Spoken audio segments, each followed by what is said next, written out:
Bienvenue pour ce nouvel épisode de votre émission avec le Maroc depuis Washington. Je suis Adam Early et je suis toujours très heureux de vous retrouver. Le thème d'aujourd'hui porte sur les relations entre le Maroc et l'Algérie qui ont récemment connu une escalade de tensions. Au mois d'août, l'Algérie a rompu unilatéralement ses relations diplomatiques avec le Maroc et un peu plus tard, en septembre, elle a annoncé la fermeture de son espace aérien à tous les avions marocains. Ces annonces sont venues après l'opération menée par le Maroc dans la zone tampon d'El Guergueret, au Sahara marocain, pour libérer la circulation au niveau de ce point de passage entre le Maroc et la Mauritanie.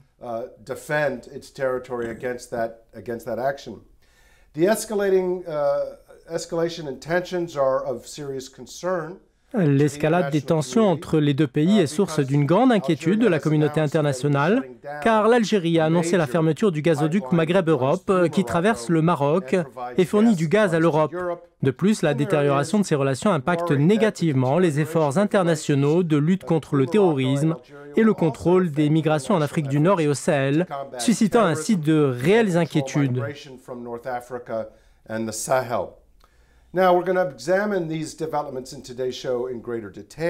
Dans l'épisode d'aujourd'hui, nous reviendrons en détail sur ces développements et les raisons qui sous-tendent les actions de l'Algérie. Nous analyserons les répercussions possibles de ce conflit sur l'Europe et sur l'Afrique, en évoquant les moyens dont disposent le Maroc et ses partenaires pour faire face à cette crise.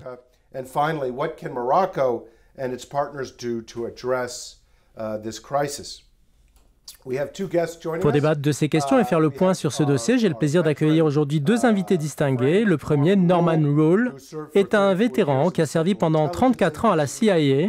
À ce titre, il a dirigé un grand nombre de programmes liés à l'Iran et au Moyen-Orient. Il a travaillé comme chef du département des affaires iraniennes et aujourd'hui, il est conseiller principal dans une institution de lutte contre l'extrémisme et la violence à travers le monde, appelée Counter-Extremism Project. Notre deuxième invité est Gordon Gray du Center for American Progress. Il est directeur de recherche au sein de ce think tank basé à Washington, D.C. Il a travaillé pendant 30 ans en tant que diplomate et a été ambassadeur des États-Unis en Tunisie entre 2009 et 2012. De 2005 à 2009, il a travaillé comme sous-secrétaire d'État adjoint en charge des questions du Proche-Orient et il a également été chef adjoint de la mission diplomatique en Égypte. Mais avant de leur donner la parole, on commence avec notre chroniqueur George Landrith. George, pourriez-vous nous expliquer les raisons invoquées par l'Algérie pour justifier la rupture de ses relations diplomatiques avec Rabat et fermer son espace aérien à tous les avions marocains?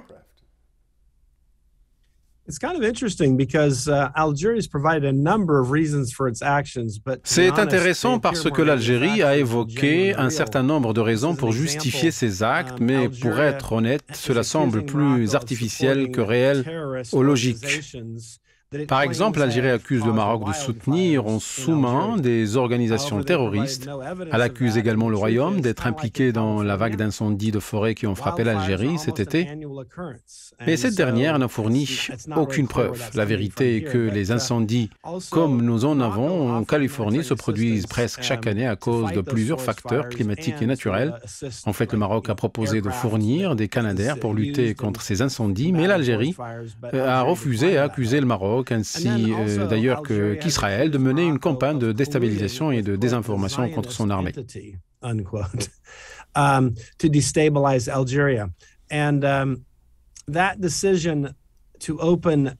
Je pense que la reprise des relations diplomatiques entre Israël et le Maroc n'est pas étrangère à ces accusations et je me demande pourquoi ce rapprochement met autant l'Algérie en colère. D'autant que cette dernière ne se préoccupe absolument pas des relations qu'entretient Israël avec l'Égypte, le Soudan, la Jordanie, les Émirats arabes unis et Bahreïn. La chose la plus importante est que le discours du roi Mohammed VI à l'occasion du 22e anniversaire de la fête du trône était un discours d'apaisement. Le souverain parlait de la nécessité pour l'Algérie et le Maroc de travailler ensemble pour faire face aux défis économiques et sécuritaires. Cependant, l'Algérie n'a pas répondu à la sagesse de cette main tendue. On voit maintenant que l'Algérie a aussi géré une crise diplomatique avec la France. Et pour cela, le régime algérien adopte une tactique de diversion. Il est comme un petit enfant qui a eu un accès de colère à cause de sa frustration et de sa jalousie à l'égard du leadership régional et de l'influence internationale du Maroc. Le Maroc a engrangé un certain nombre d'acquis diplomatiques très importants qui démontrent son influence dans la région et le respect dont il jouit dans le monde. À titre d'exemple, la reconnaissance américaine de la souveraineté pleine et entière du Maroc sur son Sahara et ainsi de suite. Par conséquent, les actes de l'Algérie semblent s'inscrire dans un plan conçu pour entraîner le Maroc dans une sorte de confrontation, mais ils n'ont aucun fondement et constituent un aveu de faiblesse. Merci George pour cette analyse. Tournons-nous à présent vers Gordon Gray qui observe de près les événements politiques en Afrique du Nord depuis plusieurs années. Gordon, que pensez-vous des raisons qui ont poussé les dirigeants algériens à adopter une telle hostilité à l'égard du Maroc? Je vous remercie tout d'abord de m'avoir invité. C'est toujours un plaisir de vous voir.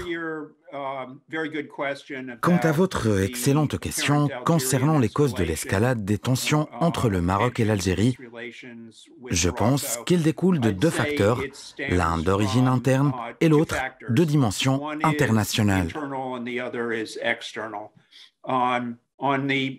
Sur le plan interne, le régime algérien fait face à un mécontentement populaire massif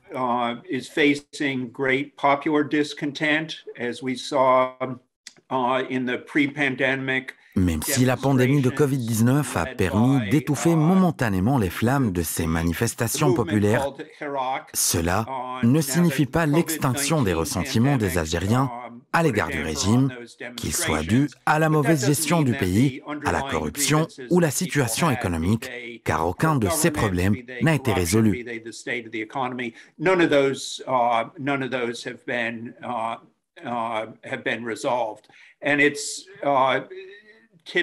Traditionnellement, sous tout régime totalitaire et autoritaire, lorsqu'il y a des problèmes internes, ce régime opte pour la fuite en avant en se concentrant sur des menaces externes, qu'elles soient réelles ou fictives.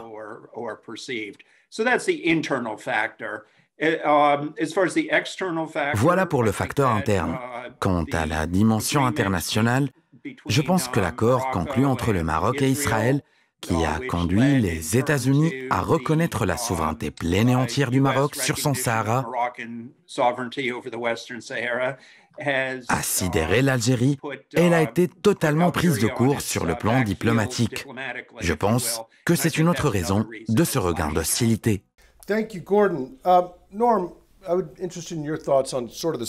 Merci Gordon. Norman, je voudrais vous poser la même question, mais sous un angle différent. Est-ce que le gouvernement algérien espère réellement, à travers ses actes d'hostilité, faire diversion sur le plan intérieur, comme l'a évoqué Gordon? Pensez-vous que la diabolisation du Maroc fait oublier au peuple algérien ses crises économiques et politiques et affaiblit les mouvements d'opposition? Et êtes-vous d'accord avec Georges pour dire que la reprise des mécanismes de coopération entre le Maroc et Israël est l'une des causes de cette inimitié?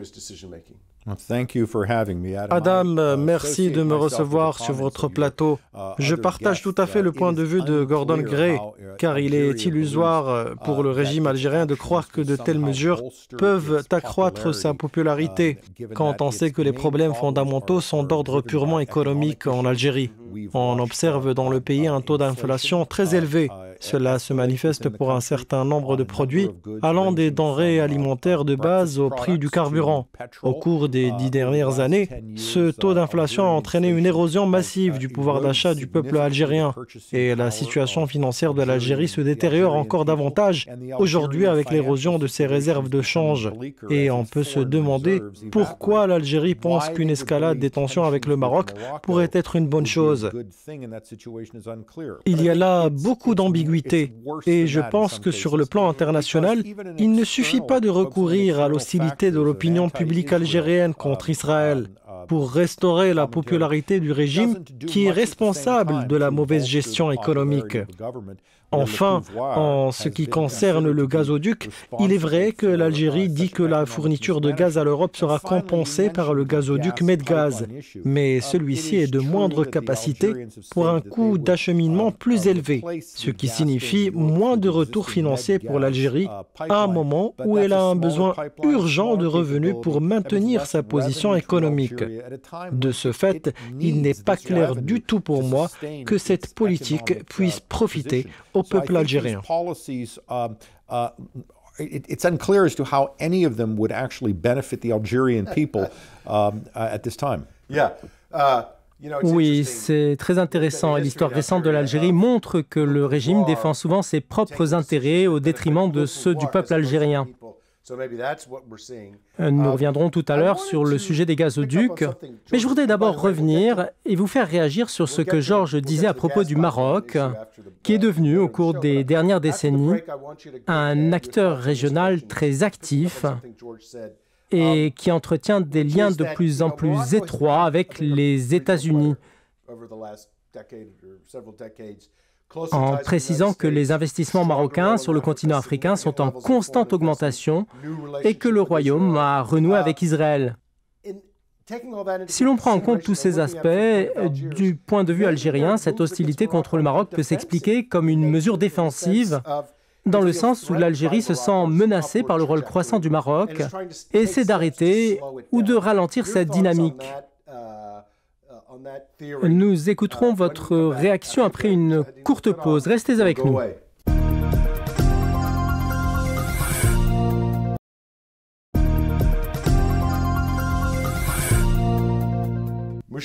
Nous voilà de retour pour la suite de votre émission avec le Maroc depuis Washington. Notre discussion porte aujourd'hui sur l'escalade des tensions entre le Maroc et l'Algérie. Avant la pause, je demandais à mon invité Norman Rule ce qu'il pensait de l'idée que l'Algérie se sent constamment menacée par les succès du Maroc et par l'influence croissante du Royaume dans la région et qu'en fait, cette hostilité n'est qu'une vaine tentative de contrer cette influence marocaine croissante. Norman, nous vous écoutons. C'est un point très important. Dans le domaine des affaires étrangères et des relations internationales, il y a généralement trois manières de traiter avec un pays voisin, qu'il s'agisse d'un ami ou d'un ennemi. Premièrement, il est probable de coopérer avec un pays voisin et de tisser des liens économiques qui unissent les deux peuples et l'économie des deux pays dans l'intérêt mutuel. Deuxièmement, essayer de rivaliser avec ce pays voisin au niveau des industries et les positions politiques qui influencent les grandes puissances mondiales. Troisièmement, gérer les choses comme s'il s'agit d'une course. Si vous ne parvenez pas à gagner cette course, essayez de bloquer votre adversaire pour qu'il tombe et continuez à courir vers l'avant.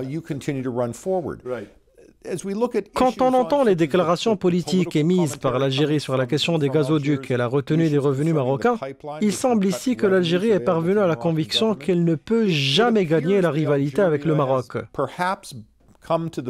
De ce fait, l'Algérie refuse de développer des liens économiques malgré le discours royal de Sa Majesté le roi Mohammed VI, qui a envoyé une invitation franche et claire à la réconciliation entre Rabat et Alger. L'Algérie n'est pas en mesure d'empêcher le Maroc d'avancer dans de nombreux forums internationaux. D'autant plus, l'Algérie n'aura pas le soutien de la France, ni de l'Espagne, ni des États-Unis. Et nous pouvons assister à des discussions dans le cadre des organisations internationales qui pourraient rapporter certaines mesures algériennes. En fait, ce qu'a fait l'Algérie va perturber le processus de progrès et de stabilité économique dans toute l'Afrique du Nord, chose qui nuit aux intérêts de tous les pays de la région, du Maroc à l'Égypte. Approfondissons cette discussion et retournons à présent vers Gordon Gray. Pensez-vous, Gordon, que les tentatives de l'Algérie pour réduire le rôle du Maroc ont une influence à l'échelle régionale et qu'il y a un risque d'extension géographique de ce conflit? Écoutez, je ne pense pas que l'Algérie serait assez idiote pour lancer une attaque militaire contre le Maroc, car je pense que l'Algérie se rend compte que cela n'aboutira à rien. Mais il y a toujours le risque de se tromper lorsque la tension monte. Il est donc important de communiquer avec tact, souplesse et diplomatie afin de désamorcer la situation. I think we would probably agree with Gordon on that, but Norm, go one step On peut further. là-dessus être d'accord avec Gordon, mais si je vous pose la question, Norman, des effets potentiels de cette crise diplomatique sur les intérêts américains dans la région et sur les questions de terrorisme, de migration et de réfugiés, comment les décideurs américains voient-ils ces derniers développements? Une intervention de leur part est-elle envisageable? Permettez-moi tout d'abord de commenter l'avis éclairé de Gordon. Les erreurs de calcul sont effectivement possibles. Je vais vous donner un exemple. Les Algériens ne veulent certainement pas mener une guerre officielle contre le Maroc, car cela entraînerait des coûts et des problèmes militaires. Mais la situation ici est sujette à des accidents tels qu'un avion volant tout près de la frontière ou un véhicule militaire qui s'en approche, qui soudainement peut s'amplifier et risquer un conflit majeur. Donc nous sommes dans une étape très sensible qui pourrait entraîner une blessure algérienne causée par l'Algérie elle-même. Par conséquent, la question requiert désormais une diplomatie intense. En même temps, ce que l'Algérie entreprend affaiblira les efforts de lutte contre le terrorisme dans la région. Le régime algérien a interdit son espace aérien aux avions militaires français, ce qui affectera le mouvement des avions utilisés par le gouvernement français pour transporter des experts antiterroristes dans la région du Sahel africain. Il est vrai que le problème peut être résolu en évitant le survol de l'Algérie, mais cela prolonge la durée des vols. Il ne s'agit pas d'une question centrale et cruciale, mais c'est un exemple qui rend la lutte contre le terrorisme plus difficile. De ce fait, nous sommes dans un processus de confrontation plutôt que de coopération. Quant aux États-Unis, je pense qu'il y a deux différentes perspectives. Premièrement, l'Amérique se concentre actuellement sur la Chine, les changements climatiques, les questions sociales, les organisations internationales et la prévention durable des conflits. Par conséquent, les positions algériennes vont faire perdre à l'Algérie des amis à Washington, car il semble que le pays cherche à créer des complications et des variables négatives dans une région où les États-Unis cherchent à investir pour lui éviter les problèmes. Enfin, je dirais que la décision algérienne concernant le gazoduc Maghreb-Europe qui traverse le Maroc et fournit du gaz à l'Europe risque d'ajouter une nouvelle confusion économique au marché mondial de l'énergie, un marché où le moindre mouvement dans un aspect pourrait affecter la production d'engrais dans les usines et les raffineries sur un autre continent. De ce fait, cette confusion sur le marché mondial de l'énergie serait malvenue. En fait, l'Europe souffre déjà d'une pénurie d'énergie, les prix augmentent et l'offre diminue. Et en pleine crise, l'Algérie décide de jouer la carte du chantage à l'approvisionnement. Alors pouvez-vous, s'il vous plaît, brosser un tableau quant aux perturbations potentielles qu'Alger peut causer et quel est l'impact de ces perturbations sur l'Algérie elle-même? It's an excellent overview. So it is possible that Algeria believes that this move will cause Europe. C'est une excellente analyse de la situation. Il est possible que l'Algérie soit convaincue que cette décision amène l'Europe à ses côtés contre le Maroc pour éviter toute rupture dans l'approvisionnement en gaz de l'Europe. C'est peu probable, mais c'est peut-être une stratégie potentielle que l'Algérie a poursuivie. L'Espagne reçoit entre 20 et 50% de ses besoins en gaz via un gazoduc qui traverse le Maroc. Ce dernier obtient également une partie de ses besoins en gaz de ce gazoduc et reçoit une partie des frais de transport. Par conséquent, cette décision algérienne nuira au Maroc. De ce fait, le Royaume devra obtenir du gaz d'une autre source. L'Algérie a informé l'Espagne qu'elle compenserait en utilisant le gazoduc Medgaz, mais il est plus petit que le gazoduc Maghreb-Europe. C'est pourquoi l'Espagne devra se tourner vers d'autres producteurs de gaz. Cela inclut l'entreprise américaine Shell et d'autres producteurs en Europe, ce qui entraînera une augmentation des prix et affectera négativement la production dans certaines industries, telles que les engrais. This will hit prices. This will hit production at certain industries, fertilizer, Nous voyons une situation similaire dans ce qui s'est passé entre la Russie et l'Allemagne, où le gazoduc Nord Stream a été utilisé pour une menace politique et économique. Il est fort probable que l'Algérie essaye de répéter ce scénario. C'est une analogie intéressante. Je me demande si l'Allemagne tire une leçon de cette crise concernant le gazoduc Nord Stream. Si l'Algérie peut faire cela à l'Espagne, la Russie peut aussi imposer la même chose à l'Allemagne. En fait, ce qui a attiré mon attention dans vos propos, c'est que l'Espagne peut avoir recours à des sources alternatives d'approvisionnement énergétique, ce qui peut aussi avoir un impact sur le marché américain du pétrole et du gaz. En misant là-dessus, l'Algérie espère amplifier la crise énergétique et joue en cela un rôle nuisible.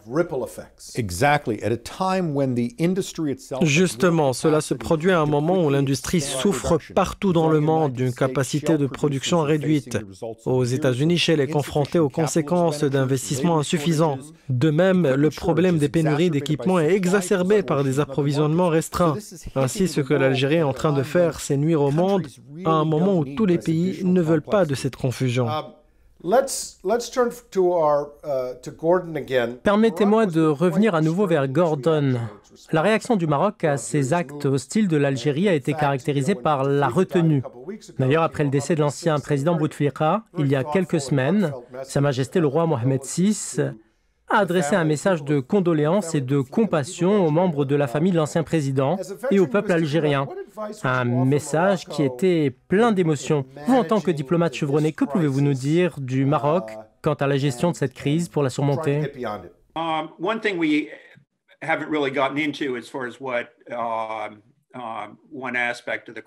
Je pense que nous n'avons pas touché ici à un aspect de la crise, celui du Sahara marocain. Certains verront peut-être que ce que l'Algérie a fait est le reflet de sa position sur le problème. D'autres verront peut-être quelle en est la cause. Mais dans les deux cas, ce que je peux conseiller, puisque vous me l'avez demandé, c'est que le Royaume du Maroc doit travailler en étroite collaboration avec le nouvel envoyé personnel du secrétaire général des Nations Unies pour le Sahara marocain, M. Staffan de Mistura, qui est un diplomate compétent.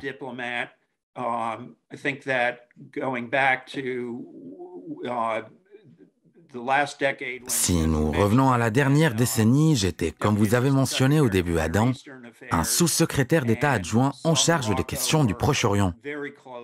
À cette époque, j'avais remarqué comment le Royaume du Maroc travaillait en étroite collaboration et en grande coopération avec l'envoyé personnel du secrétaire général des Nations Unies, Peter Van Walsum.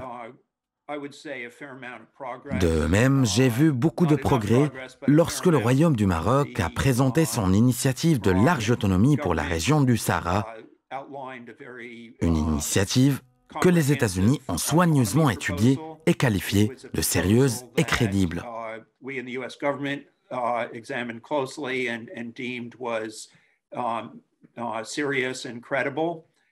En conséquence, des efforts diplomatiques ont commencé et 4 cycles de discussions ont eu lieu sous la supervision de l'envoyé Peter Van Walsum et Christopher Ross, sous les auspices des Nations Unies à Long Island, près du siège des Nations Unies à New York, entre le Maroc et le Front Polisario. Des progrès ont été faits, même s'ils étaient insuffisants. De ce fait, je conseille le Royaume du Maroc de travailler en étroite collaboration avec l'envoyé personnel du secrétaire général des Nations Unies et d'essayer de renforcer sa position en vue de faire prévaloir la diplomatie dans cette région. Norm, Norman, je voudrais ici aborder 2 points. D'abord, dans quelle mesure la question du Sahara a joué un rôle dans cette dernière crise? Et ensuite, en quoi le comportement de l'Algérie constitue-t-il un obstacle à la mission de l'envoyé du secrétaire général des Nations Unies en vue d'entamer des discussions constructives? Cela compliquera non seulement la tâche de l'envoyé personnel du secrétaire général, mais nécessitera également la participation d'un plus grand nombre de praticiens de la politique étrangère à ces discussions. La question nécessite désormais la participation des ministres des Affaires étrangères et du secrétaire général des Nations Unies, ce qui non seulement complique le problème, mais détourne également l'attention de la question du Sahara en ajoutant d'autres questions, chose qui n'aide aucune partie dans la région. Chers téléspectateurs, comme nous avons pu le voir aujourd'hui ensemble, l'Algérie a rendu les choses plus difficiles, non seulement pour le Maroc, mais aussi pour les États-Unis et pour l'Europe. Heureusement, le Royaume du Maroc continue de tendre la main à l'Algérie. Rabat, dans cette nouvelle crise, a fait preuve de retenue et de responsabilité et a encore une fois démontré sa préférence pour le dialogue et la réconciliation. Une volonté d'apaisement incarnée par le discours du roi Mohamed VI à l'occasion de la fête du trône. Et si la balle est maintenant dans le camp algérien, l'avenir pourrait bien s'écrire avec son peuple. Je tiens à remercier nos deux invités, Norman Rule et Gordon Gray. Merci également à notre chroniqueur Georges Landritz. Et merci à vous, chers téléspectateurs, pour votre attention. Et à la semaine prochaine pour un nouveau rendez-vous.